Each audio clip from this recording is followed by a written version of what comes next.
¿Cómo están amigos de Abogando TV? Mi nombre es Sergio Díaz y hoy les voy a hablar acerca de la historia. La historia entendida desde dos posturas filosóficas. La historia desde el punto de vista del idealismo y desde el punto de vista del materialismo.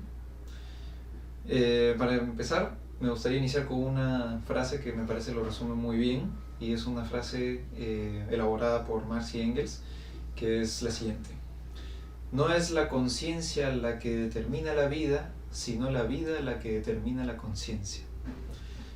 Concentrémonos primero en la primera parte de esta frase.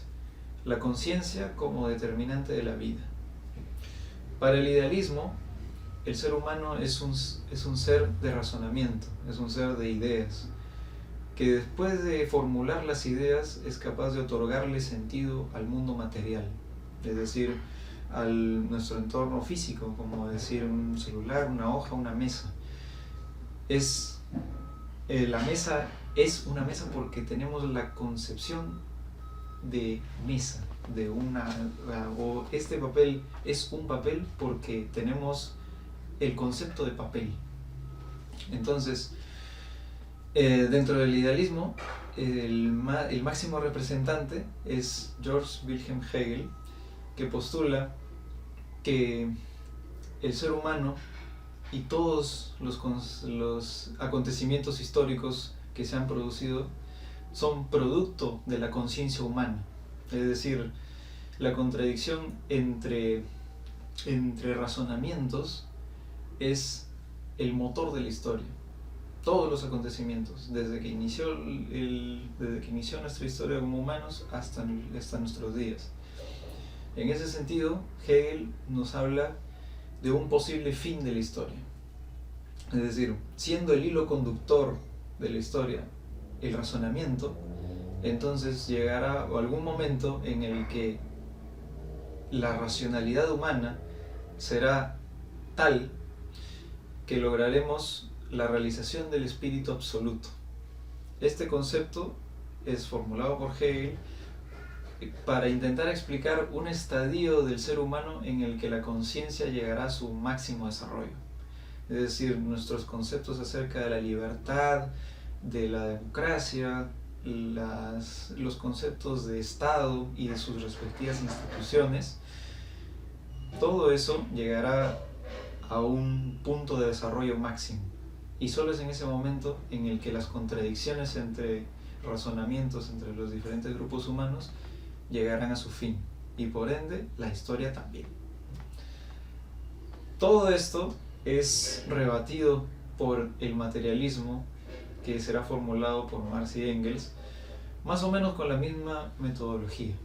Es decir, Marx y Engels interpretan la historia no desde el punto de vista de la razón, sino desde el siguiente, que se resume en la segunda parte de la frase con la que iniciamos. Es decir, la vida como determinante de la conciencia. Es decir, para que un ser humano esté, por ejemplo, yo ahorita haciendo este video para todos ustedes, ¿qué ha de haber pasado antes? Lo que debió haber pasado es que yo primero tengo que estar vivo para hacer todo lo que estoy haciendo. Es decir, y para estar vivo necesito primero, entre otras cosas, haber comido, haber bebido, haber dormido, haberme refugiado, haberme abrigado. Es decir, haber satisfecho mis necesidades básicas. Ese es el punto de partida del materialismo de Marx y Engels. Es decir, el ser humano, desde que fue capaz de satisfacer sus necesidades mediante su trabajo, recién ahí es posible hablar del primer hecho histórico.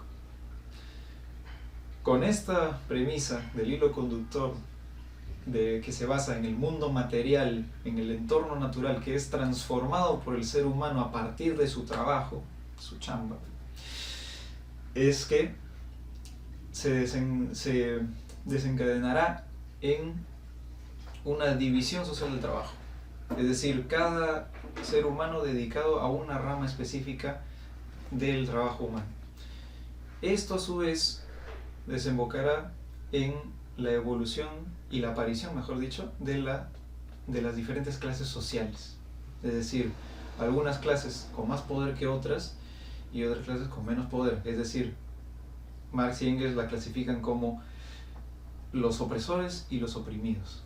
En el grupo de los opresores tenemos a una clase de seres humanos que es propietaria de los medios de producción.